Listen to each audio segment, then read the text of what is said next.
অবহেলার মেয়ে ছিলাম, তাই 4 ঘন্টা পর হাসপাতালে নিয়ে গিয়েছিল। নিতে নিতে শরীরের 52% পুড়ে যায় আমার। সরকারি হাসপাতালে নেওয়া হয়েছিল। আমায় যত প্রকার কষ্ট আছে সব আমি ভোগ করেছি। বাসা থেকে নেওয়া হয়েছিল 4 ঘন্টা পর, আর সেখানে গিয়ে চিকিৎসা পেলাম 1.5 ঘন্টা পর। 26 দিন ভর্তি ছিলাম। সেখানে এক একটা মুহূর্ত যেন আমার নরকের মতো কাটছিল। পুড়েছিলাম 44%, কিন্তু নিতে নিতে আর চিকিৎসা পেতে পেতে 52% হয়ে গেছে। যাই হোক, অনেক কষ্টের পর চিকিৎসা পেলাম। ডাক্তার যখন ড্রেসিং করতে আসে তখন মনে হয় এই মরে যাচ্ছি। আমার চিৎকারে সারা হাসপাতালের মানুষ একসাথে হয়েছে, তবুও আমার শাশুড়ি আমার কাছে আসেনি। শুধুমাত্র আগুনে পুরা রোগী ছিলাম বলে। শাশুড়ির কথা বাদই দিলাম, নিজের মাই একটা মুহূর্তের জন্য দেখতে আসলো না, আর এটা তো নাকি পরের মাই। আমি শুধু একটা দোয়াই করছিলাম, আল্লাহ আমায় আর সুস্থ কইরেন না, এখনই মরণ দিয়ে দেন। কিন্তু আল্লাহ হয়তো আমার জীবনীতে আরো কষ্ট লিখে দিয়েছেন, তাই এত কষ্টের পরেও বাঁচিয়ে রেখেছেন। 26 দিন পরে বাড়িতে যাওয়ার পালা।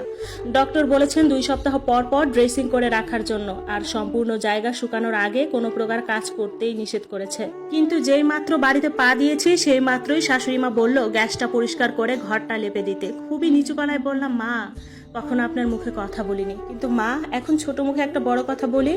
ডক্টর আপনার সামনেই বলল কোনো প্রকার কাজ করা যাবে না। তখন তিনি আমার মাকে নিয়ে গালি দিয়ে বলল, ডাক্তার এরকম কয়, তরে যা বলছি কর, নাইলে একটা ভাতের দানাও মুখে জুটবে না। এই বলে দিলাম। কি আর করা, এই পুরা শরীর নিয়েই ঘরটা লেপে দিলাম। তখন মনে হচ্ছিল আমার জীবনটা বেরিয়ে যাচ্ছিল।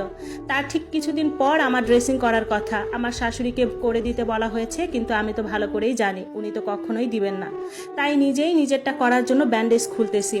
আমার শাশুড়ি একটা শিল গাছের ডাল হাতে এনে বলল, তুই এই ঘরে ড্রেসিং করলে আমরা এই ঘরে গন্ধে থাকতে পারবো না, হারামজাদি, অন্য কোথাও গিয়ে কর, না হয় এই ডালটা দিয়ে পিটিয়ে শরীরের চামড়াগুলি সব উঠিয়ে নিব। তখন ড্রেসিং এর বক্সটা আর আমায় টেনে নিয়ে দিয়ে আসলো বাড়ির পিছনের দিকে সেই কলা বাগানে। বলল এখানেই ড্রেসিং করে তারপর বাড়ির যাবি। কোনো উপায় না পেয়ে এই খোলা স্থানেই ড্রেসিং করলাম। বাসায় গিয়ে দেখলাম অনেকগুলি কাপড় চোপড় আর থালা বাসন রেডি করছে আমাকে দিয়ে ধোয়াবে বলে। অনেক চিন্তা করলাম যে মাকে যদি কোনোভাবে একটু ফোন দিয়ে বলতে পারি, মা মনে হয় আমার দিকে একটু হলেও চাইবে, কিন্তু মায়ের ফোন বন্ধ। তখন পাশের বাড়ির এক ভাগ্নিকে দিয়ে খবর পাঠালাম। ও এসে আমায় যা বললো আমি চিন্তাও করিনি এরকমটা কখনো হবে। ও বলে, মামানি আপনার মা তো গত 17 দিন যাবত মারা গেছে।